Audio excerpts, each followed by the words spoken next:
नमस्कार, मैं शुभांशी त्रिपाठी और आप देख रहे हैं जन एक्सप्रेस। आज की इस बड़ी खबर में हम बात करने जा रहे हैं एक ऐसे फैसले की जिसने पूरे देश में चर्चा छेड़ दी है। क्या आपने कभी सुना है कि मंत्री खुद अपनी सैलरी आधी कर दे सिर्फ इसीलिए ताकि जनता का पैसा लौटाया जा सके? तेलंगाना में कुछ ऐसा ही हुआ है। तेलंगाना से एक ऐसा फैसला सामने आया है जिसने हर किसी को सोचने पर मजबूर कर दिया है। मंत्री अपनी आधी सैलरी छोड़ रहे हैं और सरकार 100 दिन में 14,000 करोड़ बकाया चुकाने का दावा कर रही है और हजारों पेंशन भोगियों को राहत देने का दावा भी कर रही। दरअसल मुख्यमंत्री रेवंत रेड्डी की सरकार ने एक ऐसा कदम उठाया है जिसे कई लोग ऐतिहासिक बता रहे हैं तो कुछ इसे राजनीतिक मास्टर स्ट्रोक मान रहे हैं। तेलंगाना कैबिनेट ने फैसला लिया है कि राज्य के मंत्री और विधायक अपनी सैलरी में 50% की स्वैच्छिक कटौती करेंगे। ये कदम इसीलिए उठाया गया है क्योंकि राज्य सरकार पर करीब 14,000 करोड़ का भारी बकाया है। इसमें 8,000 करोड़ पेंशन भोगियों के हैं जबकि 6,200 करोड़ मौजूदा कर्मचारियों के बकाया हैं। सबसे हैरान कर देने वाली बात यह है कि कई रिटायर्ड कर्मचारी पिछले 10 सालों से अपने हक के पैसे के लिए सरकारी दफ्तरों के चक्कर काट रहे हैं। सरकार ने माना है कि जब तेलंगाना राज्य बना था तब इस तरह का कोई बकाया नहीं था, लेकिन समय के साथ यह बोझ बढ़ता गया और अब यह एक बड़ी वित्तीय चुनौती बन चुका है।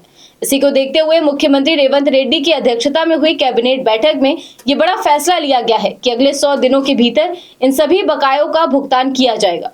इस लक्ष्य को पूरा करने के लिए सरकार ने एक विशेष समिति का गठन किया है जिसका नाम है रेवेन्यू रिसोर्सेज मोबिलाइजेशन कमेटी।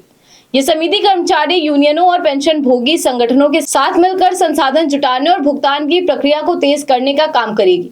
हालांकि यहाँ सबसे बड़ा सवाल ये उठता है कि क्या सिर्फ मंत्रियों और विधायकों की सैलरी में कटौती से 14,000 करोड़ जैसी बड़ी राशि जुटाई जा सकती है?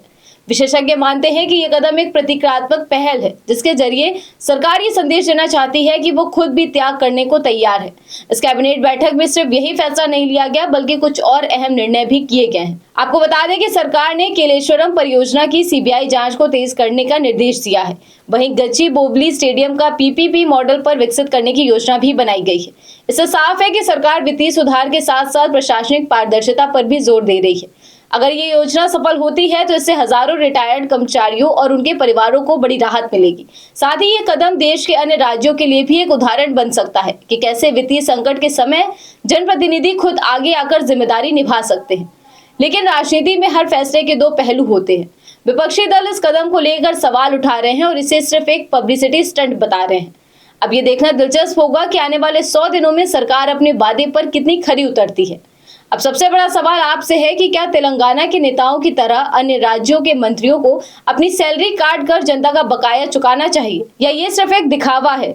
यहाँ एक सवाल ये भी उठता है कि जब चुनावी माहौल बन रहा हो, जनता के बीच असंतोष हो और सरकार को अपनी छवि मजबूत करनी हो, तब ऐसा बड़ा फैसला लेना क्या सिर्फ एक संयोग है? क्या रेवंत रेड्डी सरकार का ये कदम वाकई ऐतिहासिक है या फिर ये सिर्फ चुनाव से पहले जनता को खुश करने का एक मास्टर प्लान? फिलहाल इस खबर में बस इतना ही। राजनीति से जुड़ी ऐसी और तमाम खबरों को जानने के लिए आप देखते रहिए जन एक्सप्रेस। धन्यवाद।